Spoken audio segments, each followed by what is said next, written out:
Samantala, pinasaya naman ng ilang kapuso artist ang kanilang fans sa Tayug, Pangasinan. Hinarana at hinandugan pa ng sayaw ang mga ito. Namahagi naman ng bracelet si Rocco Nasino sa kanyang mga fans.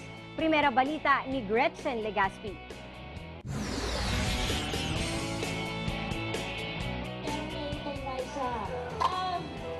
Daan-daang mga fans ang nag-abang sa GMA Kapuso Mall Show sa Tayug, Pangasinan kahapon.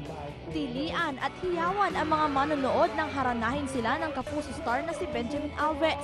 Swerteng nakasama sa stage si Teresa. Kinilig ang marami nang humingi ng kiss si Benjamin mula sa dalaga.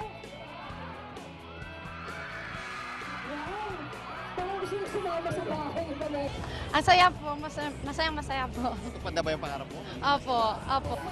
Nagpasabog naman ang isang dance number si Raisa Sinon.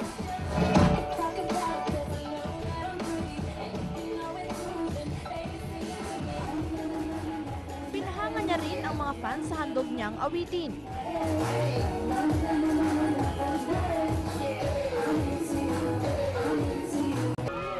Mas lalong naghiyawan ang mga manonood nang makita si Rocco Nasino.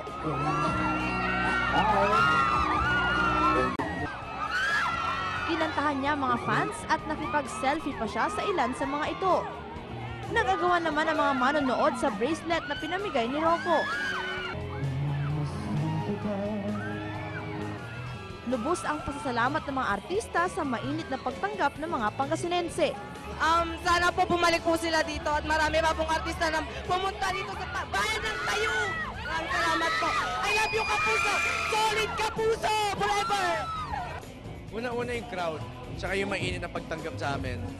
Doon pa lang, yun yung nagpo-feel sa akin na, uy, gusto ko na mag-perform para sa kanila. Kaya paglabas ko sa kanila, binibigay ko lahat-lahat para ano. Tsaka lagi ako may dalang pasalubong para sa kanila. Kaya sa mga taga-Tayug, happy fiesta sa inyo. Para sa Primera Balita, Gretchen Legaspi.